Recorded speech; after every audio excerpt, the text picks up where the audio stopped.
Bismillahirrahmanirrahim.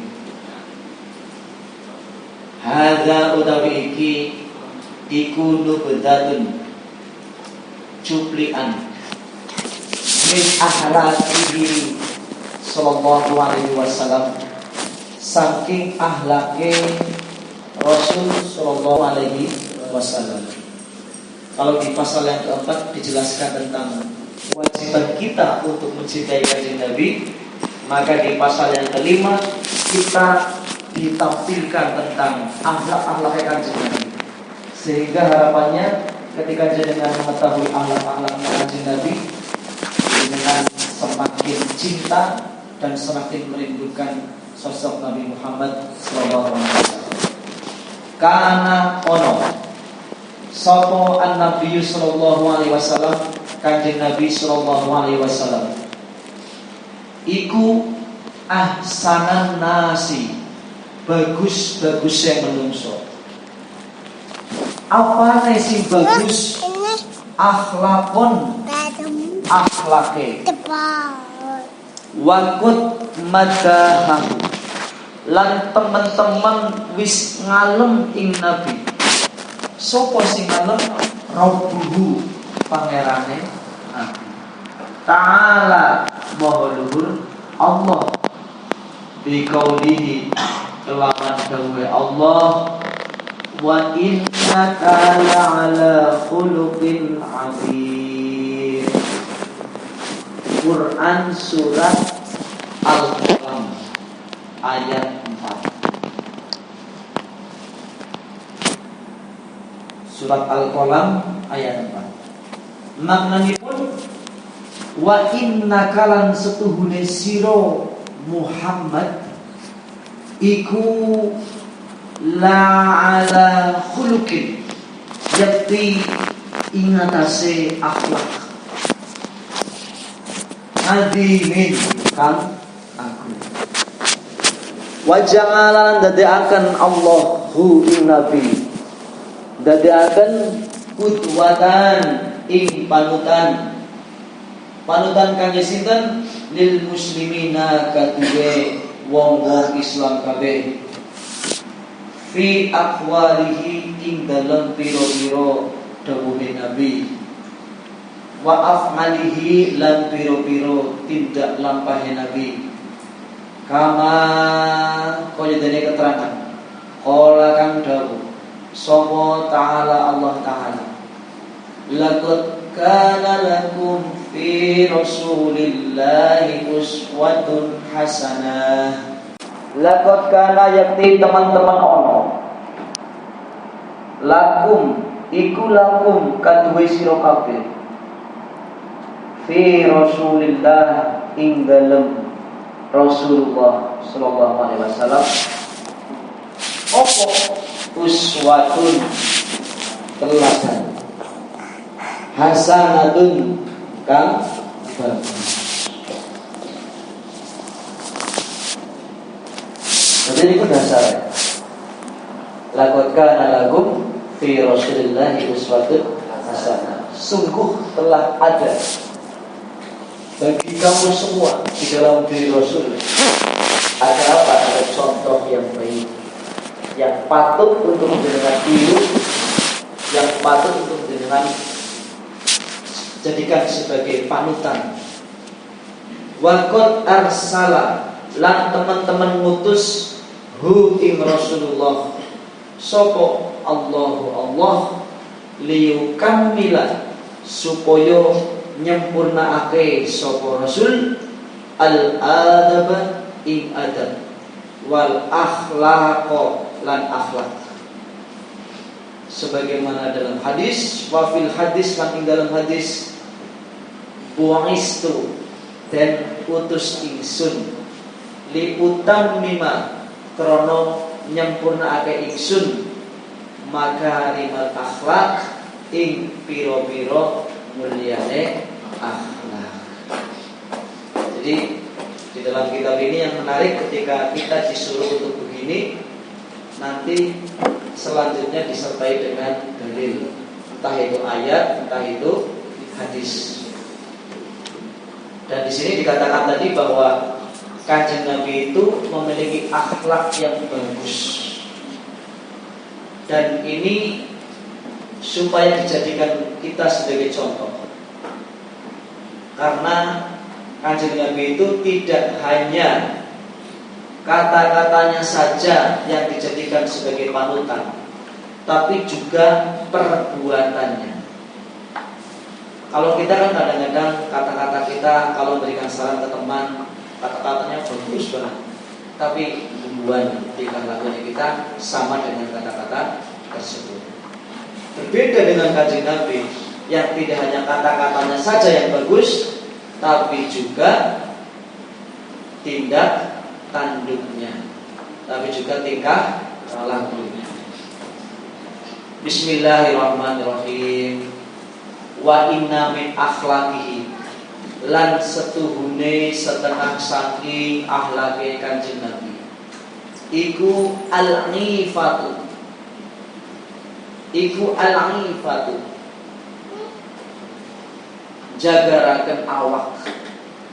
Dan bisa jagaraken awak nang kono ya kesucian diri. Kanjeng Nabi iku akhlaknya suci. Wal qanaatu, lan nerima qanaah. Yardo ridho sapa Nabi minal libasi, saking piro-piro pakaian. Wa ta'ami, lan daharan. Bil maujudi, kelawan perkara kang ono. Wala yas'alu, lan ora takon sapa Nabi nganil mafkuti, saking perkara kang ora ono. Ini berbalik dengan kita ya. Kita kan suka mencari-cari yang tidak ada. Kanjeng Nabi mboten. Pokoknya hari itu yang dihidangkan makanannya apa, ya udah itu Kanjeng Nabi terima. Walau takon kerupuk kendi kayak gitu. Diwakai di sambelen di. Kita kan suka seperti itu. Pakaian pun juga sama. Pakaian apa yang ada di lemari ya itu yang dipakai. Kalau kita mungkin anak sing di dalam lemari sing kita temui orang mana, masih nang kubaran dan matanya kan. Atau bahkan jenengan rasanya alat cukup dengan pakaian-pakaian di lemari, sehingga harus mencari, menambah dan memberi lagi sesuai dengan apa yang terkini di dalam buku panjenengan. Itu bertolak belakang saya dengan Kanjeng Nabi. Sedangkan Kanjeng Nabi itu adalah orang yang sangat qanaah, menerima baik dalam pakaian maupun makanan. Wa maddamalan, orang pernah mada sapa Nabi.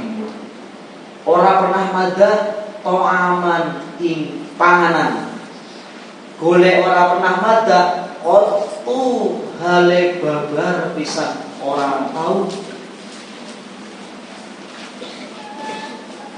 Cara jenengan kayak pengantin anyar ya, bojone jenengan boleh gawe sop kecutek pol atau kasinan nepol, jenengan orang bakal mantap. Enak orang bakal enak pol. Padahal kayak Yusuf kayak. Kanjeng Nabi mboten orang pengantin anyar, orang pengantin bodol tidak pernah menghina yang namanya makanan. Jenengan pun bisa kayak gue, senajan si kita si hujan, kasih dados putra maring bapak ibu bugar kayak apa masakan itu sing kasinen, sing kenaloren, sing kengidulen. Nek kengidulen biasanya kan itu ekspresi dari terlalu edak dengan laut sehingga asin gitu kan. Kenaloren anu kadohan nang laut berarti kurang asin. Terus kayak apa wujudnya, jenengan wis dimasakaken wis matur nuwun bae. Takoni apa enak, ris enak, sing sering-sering bae kayak gimana? Lalu rasanya bukan yang apa, tapi itu sebagai bentuk latihan kita niru Kanjeng Nabi yang tidak pernah menghina makanan. Karena apa? Ibu ketika memasak, istri ketika memasak itu melalui serangkaian perjuangan yang luar biasa. Sing menyisihkan waktu, sing nampono mungkin kurang turu, sing nampono mungkin tenaga wis jadi tersisa, sisa-sisa tenaga. Maka kita hargai perjuangan ibu kita, istri kita, minimal dengan cara tidak menghina, tidak macam. Lakin in ajaba, tetapi ne lamun gumunake sapa nabi hu ing panganan akallahu mongko dahar sapa nabi hu ing panganan wa ing kariha lan lamun sengit sapa nabi tegese sengit ya demen hu ing panganan taroka mongko ninggal sapa nabi hu ing panganan. Jadi nabi itu tidak menghina, tapi ketika dia tidak suka, dia tinggal. Wama bahoto, orang tahu nglarakake sapa nabi hu ing toma ila ghairihi maring liyane nabi. Layak lugu ora tahu jaluk sapa nabi min ahadin saking wong suci sayan ing suci-suci. Kanjeng Nabi tidak pernah menghina, mengaling panganan, dan juga tidak pernah meminta orang selangit. Wala yamuddu lan orang dawaake sapa Nabi ngainaihi ing netro kali Kanjeng Nabi. Illama marimba ngindawuhi ana ing sandinge dia Kanjeng. Kanjeng Nabi itu dalam riwayat hadis banyak mencontohkan adab-adabnya makan. Salah satu adabnya makan Kanjeng Nabi adalah makanlah apa yang ada di dekatmu. Misalnya dia ngomong ya, ngomong kan beneran ya. Ngomong itu nyunah sekali sebenarnya. Karena itu ngadah-ngadahi tangan, memperbanyak tangan itu adalah salah satu amalan sunnah Kanjeng Nabi. Jadi saya makan kalau kanca-kanca, kalau disuruh turun ini nyunah. Itu bagus seperti itu. Tapi kemudian ketika sedang kondisi makan bareng-bareng seperti itu, salah satu sunnah selanjutnya adalah makanlah yang paling dekat denganmu. Misalnya senang almu, terus lalapannya bisa langsung juga. Acara sing sinare kalau riwak gitu. Kecuali aku nang kono wis dibagi rata, wis dibeli-beli sendiri ijen. Ketika anak wis ijen wis anak kabeh, kok kowe nyandak sinangkana bae berarti emang kowe sing serakah. Kecuali anu memang harus glondonan orang dibagi-bagi. Kowe ngene lah dibagi-bagi dengan rata.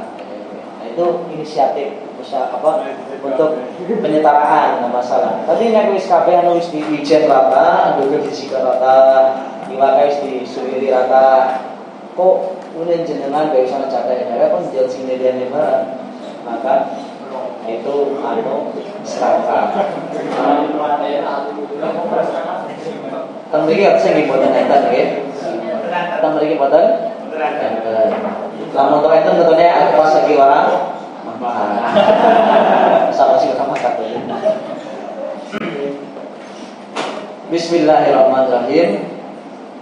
Wa kana lan ono sapa nabi iku haliman aris. La yakhdubu orang pernah sapa nabi tegesipun orang pernah sengit ya orang pernah kesuh sobiron tur sabar ngalal balai ingatase bala ingatase cobaan. Kanjeng Nabi itu senantiasa sabar terhadap segala jenis cobaan. Wal ada lan pilara wa yafu ngapura sapa nabi anil ladzi saking wong yusiu kang gawe ala sapa alladzi ilaihi maring nabi mutawaddingan tur andap asor li sohiri maring bocah cilik wal kabir lan wong tuwa. Jadi Kanjeng Nabi itu hal selanjutnya yang harus kita tiru adalah sabar terhadap cobaan dan ujian.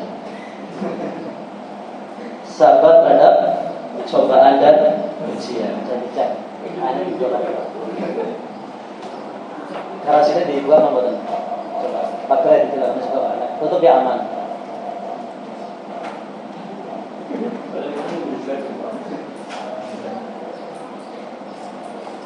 Ulang balik. Kanjeng Nabi itu sabar terhadap cobaan dan ujian. Lebih dari itu, Kanjeng Nabi juga memaafkan terhadap orang-orang yang selama ini menyakitinya. Kan gue angel banget prakteknya. Gimana? Dan dari sinilah paling kita punya alasan yang kuat untuk mengidolakan Kanjeng Nabi Muhammad SAW. Dan mulai hari ini kita sudah tidak punya alasan untuk tidak mengidolakan Nabi. Dan mulai hari ini kita harus merasa janggal, kok masih mengidolakan BTS, masih mengidolakan